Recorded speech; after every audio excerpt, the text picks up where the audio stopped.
Are you concerned about being criticized for your English, being judged for your pronunciation, grammar, and maybe made fun of your cute little accent? If that's the case for you, then I want you to know that I totally get you. As a non-native speaker of English and a public one, teaching English and teaching pronunciation, I can tell you that I've had my share of comments from people who think that I simply don't do a good enough job teaching and speaking English. And they made a point of telling me what I'm doing wrong. Now, I'm not talking about kind, generous feedback from people who want to share with me their knowledge, because those comments help me become a better communicator, and I'm very grateful for those. No, I'm talking about the mean, nasty comments that are meant to make me feel bad and small. Now, in the past, I used to let those comments affect me and I would get hurt. But these days, these comments just make me laugh and I just keep going. Sometimes I comment something funny on them. But recently, I received this comment that I decided not to move on and to bring it here and discuss it here. Because first of all, to show you that even I get negative comments and I get judged for my English, so you should feel good about yourself and see that it really isn't the reason why we should stop doing what we want to do, and it should definitely not stop us from creating and speaking and expressing our thoughts. Especially if you are a business owner or an entrepreneur and you're thinking about starting a YouTube channel or showing up on video, on social, and you're afraid because you're afraid that people are going to make fun of your English and question your authority.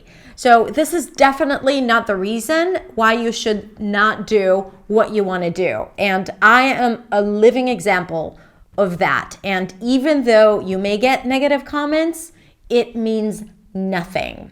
And the second reason why I wanted to bring this comment here is because I wanted to show you what native speakerism looks like. Native speakerism is an ideology in the ELT industry, English language teaching industry, that suggests that native speakers or people who are characterized as native speakers are superior to non-native speakers pedagogically, culturally, and linguistically.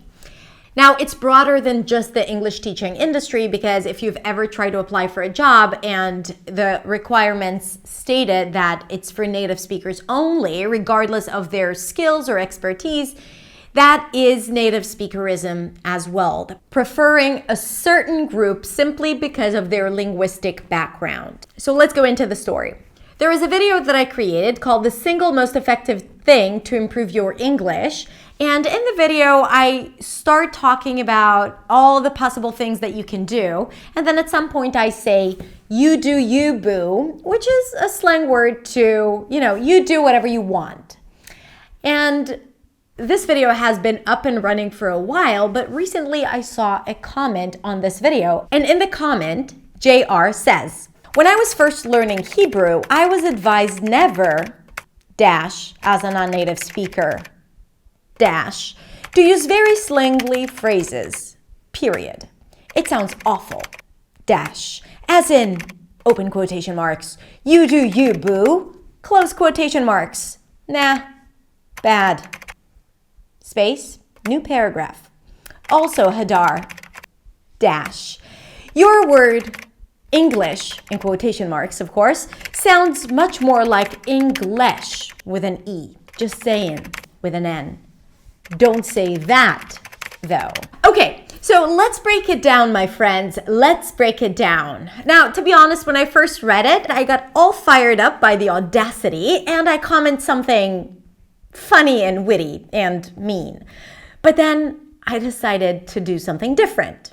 I'm going to share with you what I commented at the end. Now, here is the thing. First of all, it seems like this person knows me. So they were using English, and I'm going to say they because I don't know if it's a he or a she. So I'm going to use they.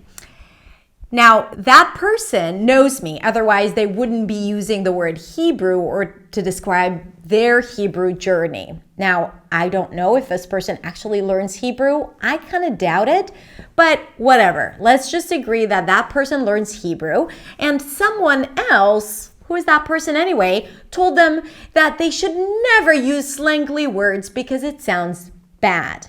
First of all, who cares what someone said to you about your Hebrew, right?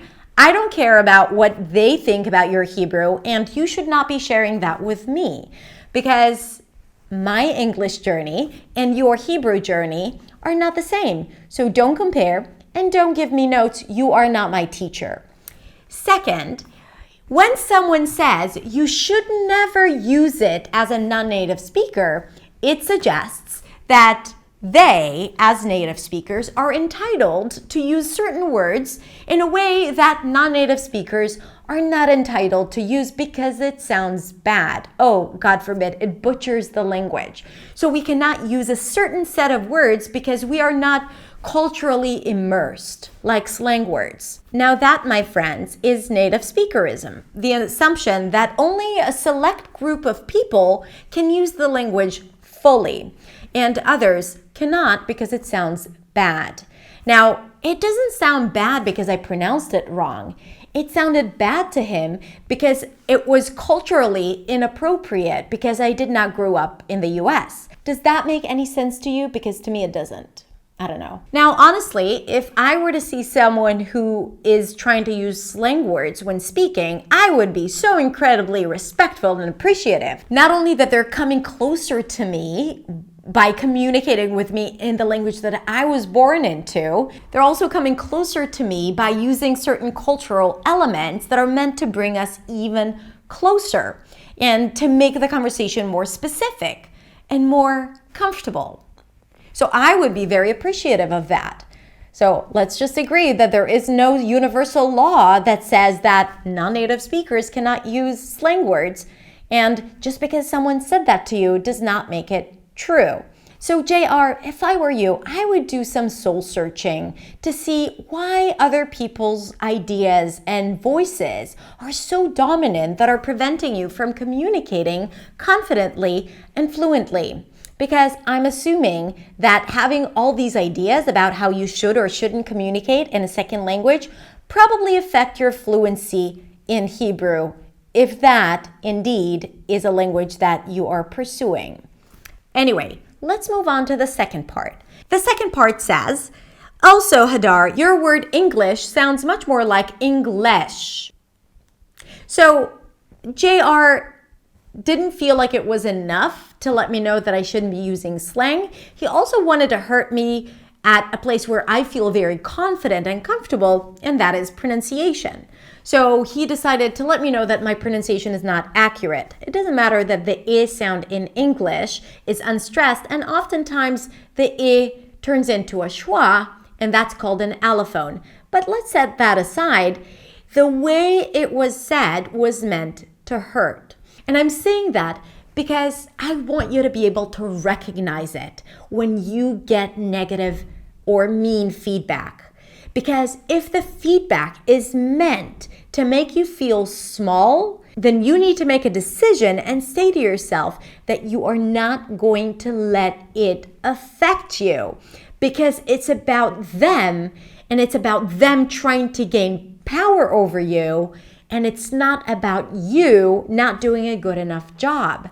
Because ultimately, I don't care if I mispronounce the word English and say it like English. I don't care. The purpose is not to sound exactly like a native. So this person does not get what it is that I'm talking about.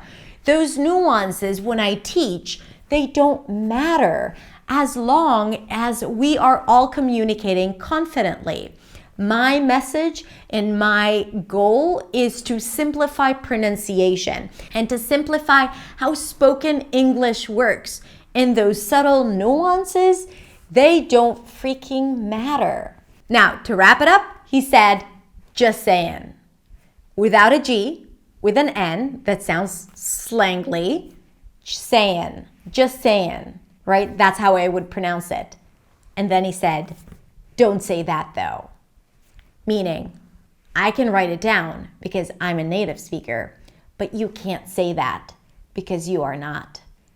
That is native speakerism. When people use language to have power over you, it is your job not to comply with it, not to participate, not to take part in it. You feeling bad, you feeling hurt, you feeling like they might be right is being complacent. Is agreeing with that assumption that they are better than you, that they have something that you don't. And I'm not speaking out of nowhere. I have students and teachers in my community that share with me the negative comments that they receive constantly on their English and on their accent. So it's not something that I invented, and it's not something that just happened to me. And this is why I'm speaking to those people who get those negative comments. And they need to just not take emotional part in it, because once you are hurt or affected or you are upset because of that, it's like you acknowledge the fact that they are better than you, that they have something that you don't. And that is absolutely not true. And you know that, and I know that. It's just, don't let that ritual or that habit happen to you again next time you come across such situation. And here's another thing. I don't see English as something that belongs to native speakers or to non-native speakers. A language does not belong to anyone, and no one needs permission to use English one way or another. English is a language, and as a language, it is fluid and flexible, and it's designed to be molded into something new by the mouth of the person who uses it. Now, of course, we want to be clear, and of course, we want to use English in a certain way that optimizes our communication. This is why I'm so passionate about pronunciation. But there is a difference between pronunciation and using the language properly and using the language to belong somewhere, because I already feel like I belong, and I don't need anyone telling me that I sound like a native or that I don't sound like a native, or giving me permission to use slang words or approving my pronunciation. And neither should you. Oh, and by the way, here is what I responded to him. Here is what you don't understand. I'm not trying to get into your team. I am the team. Okay, that's it. I can't wait to hear what you guys think. Let me know in the comments. And if you want to connect with me even more, come on over to Instagram and follow me at hadar.accentsway. And if you want to get a lot of free resources to help you become your best self in English and unlock your full potential when communicating in English, then visit my website, hadarshamish.com. And there's a lot of great stuff that I've prepared for you, and I can't wait for you to get your hands on it. Thank you so much for watching, and I'll see you next week in the next video.